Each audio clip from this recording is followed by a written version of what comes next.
Panacée, c'était un petit peu la déesse de la médecine. En fait, c'était un peu elle qui détenait tous les remèdes possibles et imaginables sur Terre. C'était un peu une giga pharmacie, Panacée.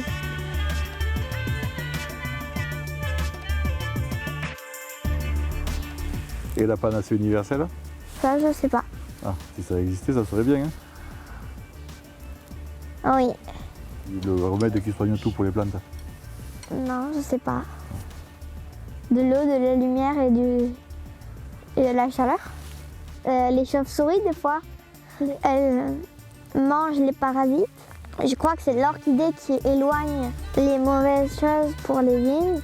Mais pour les maladies, il y a certains traitements aussi, je pense. Non?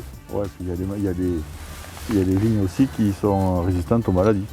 Il y a des vignes améliorées par des processus naturels de sélection pour avoir les petits gènes qui vont leur permettre de résister aux maladies.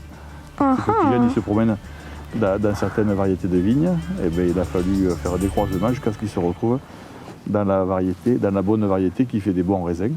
Comme ça, la vigne, elle est à la fois résistante aux maladies et en plus, elle fait des bons raisins qui font du bon vin.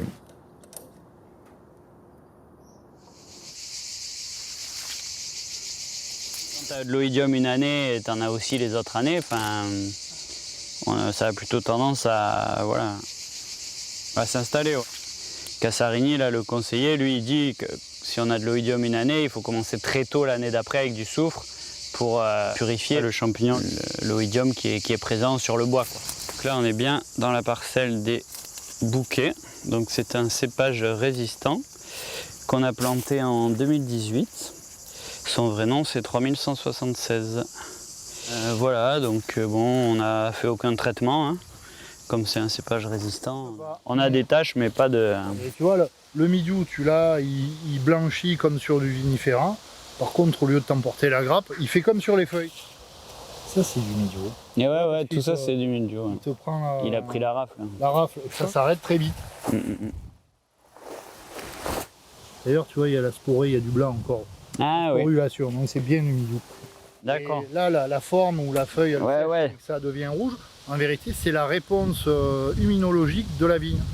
Et il fait pareil sur les grappes. Il fait pareil sur les grappes. Les vinifera, ça te fait des grosses pastilles blanches et tout, parce que la vigne, le Vitis vinifera européen, ne connaît pas la maladie, donc elle n'a pas la réponse immunitaire. Alors que les vignes américaines, elles ont la réponse immunitaire.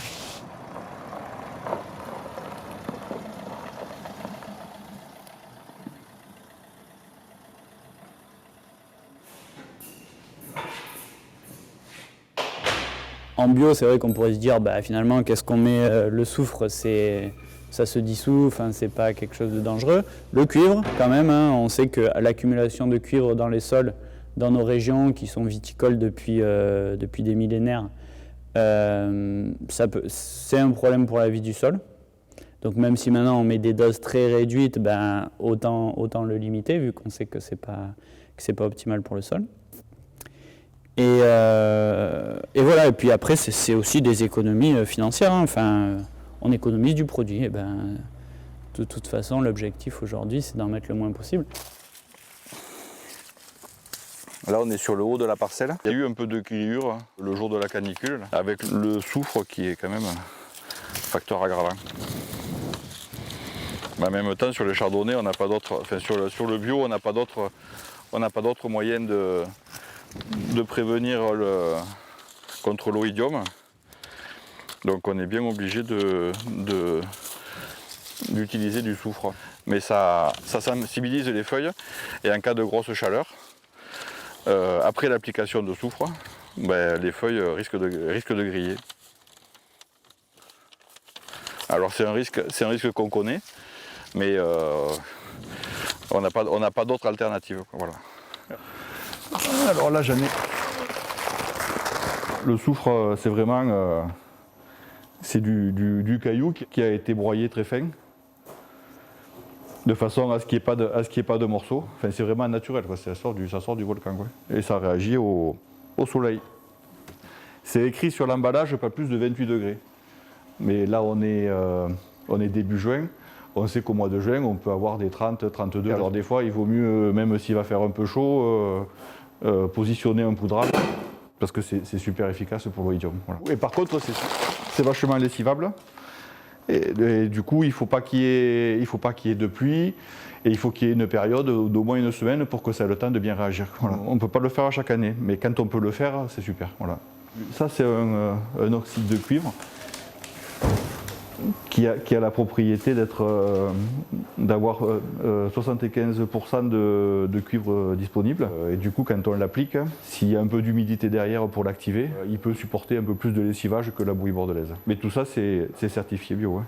Le cuivre, on le trouve naturellement dans la nature. Le cuivre est limité, est très limité. Donc, il y a des années où ça va être facile à respecter, puis des années où ça va être bien compliqué. Cette année, on va être à la moitié, même pas largement en dessous de cette norme. Et alors que l'an dernier, on était un peu en dessus. Voilà. Donc en fait, les phytos, c'est embêtant à positionner, ça coûte cher. Donc on va les économiser au maximum, et les années où on n'a pas besoin de les employer, ben, on ne les emploie pas. Voilà. Alors les années où il n'y a pas de maladie, tous les produits marchent. Et les années avec plus de maladies, c'est plus compliqué. Voilà. Donc le jaune, c'est le soufre, et le bleu, c'est la bouillie bordelaise. Voilà. Bouillie bordelaise, c'est le cuivre qui a été stabilisé à la chaux. Voilà. C'est des formulations très faciles à dissoudre dans l'eau. On mélange la bouillie bordelaise ou l'oxyde de cuivre dans le pulvé avec du soufre mouillable. À partir de 20-30 mm de pluie, ils vont être lessivés. Et la feuille va plus être protégée. Du coup, après la pluie, on est obligé de repasser. Voilà. C'est pour ça qu'on utilise des formulations de cuivre qui vont résister à un peu plus de pluie. On utilise des mouillants qui vont permettre de mieux coller le cuivre sur la feuille. Mais de toute façon, ça reste du contact. Voilà.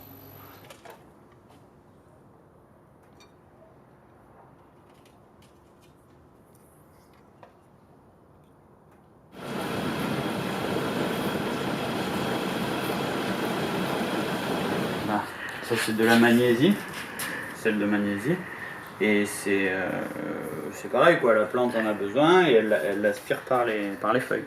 Enfin, c'est plutôt comme des engrais quoi, c'est plutôt des choses dont la plante a besoin, c'est pas des stimulants comme les produits à la mode qui sont stimulants. C'est des éléments dont la plante a besoin quoi. Pour corriger les carences. Ouais voilà. C'est surtout pour corriger les carences, mais c'est pas vraiment pour combattre les maladies. Hein. Non. Non, pas du tout. Ça n'empêche pas la maladie de s'installer si elle doit s'installer. Si le climat est favorable à la maladie. Quoi. Là, on voit que ça a déjà pas mal mûri. Ça doit être une grappe par exemple qui n'a pas gelé. Et du coup, elle avait raison. Quoi. Donc on a les grappes telles qu'on les aurait normalement. Ça sent la fleur de vigne. Petite odeur florale quoi. Et il en fait plein tu vois. Il est en train de refaire des grappes à fond. Complètement dévariées. Non mais c'est des cépages assez productifs aussi. La vigne elle avait la vigueur qu'il fallait, elle a dit je refais des raisins. Mais bon ça voilà. Ça se vendangera pas quoi. Mais on sent l'odeur. Tu sens le. Après c'est un très bon cépage, hein. Ça fait du raisin, ça fait vite du degré, c'est assez bon, on l'a fait en rosé cette année, ça a bien donné. Ça produit beaucoup, c'est un cépage intéressant. On voit pas bien le sarment à la base, mais ça doit être lui qui a pas gelé ou qui est sorti juste après. Et du coup, il est... Voilà, là on a des grappes comme on a eu les années précédentes. Là, on a des grappes comme on a cette année, quoi. Donc, avec un décalage. En rouge, ça teinte comme de l'alicante bouché. Ah ouais. C'est très tannique. Et il devient noir. Il a un côté teinturier. Ouais. Parce que je pense que le père bouquet dedans, peut-être que dans les parents, ça marche par rétrocroisement. Donc tu dois avoir 15 ou 20 vinifera différents. Ouais, c'est énorme. Donc mais c'est vrai qu'il ressemble quand même à du grenache. Et le floréal en blanc aussi, il est intéressant. Ouais, ben on en a mis du floréal. Ouais. On en a planté, on va voir ce que ça donne, quoi. Ben déjà, c'est assez vigoureux en tout cas. Ouais. Ça pousse assez vite, quoi. Plus vite que la syrah. On a planté syrah floréal cette année.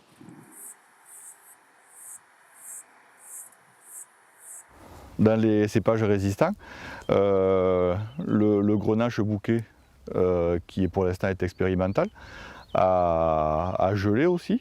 Ce qui a redémarré porte des raisins. Voilà. Mais quand même, il y aura une petite récolte dans les grenaches bouquets. Du coup, ça serait des cépages qui résistent mildiou, oïdium, sécheresse et meilleur comportement au gel. C'est quand même un cépage d'avenir. Voilà. Et pour ce qui est des sorelli, les sorelli,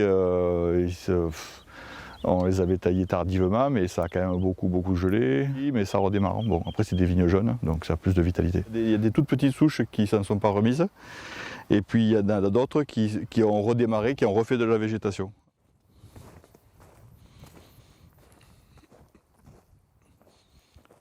Pendant quand même une dizaine ou une vingtaine d'années, il ne s'est pas passé grand-chose, tant au niveau des cépages qu'au niveau des contraintes administratives. Et là, il y a une succession